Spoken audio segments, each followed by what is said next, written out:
Hello বন্ধুরা, welcome to Soumita কি দুনিয়াস new another blog. আজকে একটা মিনি ব্লগ নিয়ে হাজির হয়েছি। সন্ধ্যেবেলা আমি আর আমার হাজব্যান্ড বেরিয়েছি কিছু টুকটাক কাজ সারার জন্য, যেগুলো ভাবলাম তোমাদের সঙ্গে একটুখানি শেয়ার করি। ফার্স্টেই দেখতেই পাচ্ছি স্কুটি নিয়ে বেরিয়ে পড়েছি, আর এখন স্টেশনে চলে এসেছি।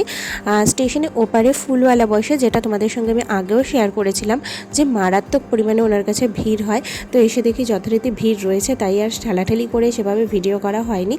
ফুল নিয়ে চলে গেছিলাম একটু মিষ্টি নিতে ঠাকুরের জন্য। তো এখানেও দেখলাম প্রচুর ভিড়, তো মিষ্টি নিয়ে নিয়েছিলাম। আর আমার ফোনে দেখো এই ডিসপ্লেটা একটু স্ক্র্যাচ হয়ে গেছিলো, তাই ভাবলাম এটা চেঞ্জ করে নিই।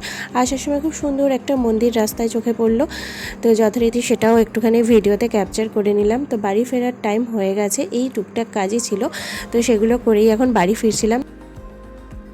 আসার সময় দুজনে গভীর কিছু একটা নিয়ে আলোচনা করছিলাম, সেটা কী জিনিস এখন এই মুহূর্তে আমার মনে পড়ছে না টপিকটা, কিন্তু কিছু একটা নিয়ে আলোচনা করা হচ্ছিল। তারপরে হঠাৎ মনে পড়লো যে আজকে ডিনারে কী খাবো, কারণ ডিনারে সেরকমভাবে আজকে কিছু রান্নাবান্না করা নেই, আর গিয়েও মনে হচ্ছে না যে কিছু করি। আর যেহেতু প্রচণ্ড গরম, তাই কিছু করার ইচ্ছা হচ্ছিল না। তো দুজনে মিলে প্ল্যান করে আপাতত মোগলাই নিয়ে এসেছি, আর মোগলাইয়ের তরকারিটা খেতে তো আমার ভীষণ ভালো লাগে। তো এই ছিল আজকের সিম্পল একটা ভিডিও, ছোট্ট মিনি ব্লগ। যদি ভালো লাগে প্লিজ একটা লাইক কমেন্ট শেয়ার করে পাশে থেকো।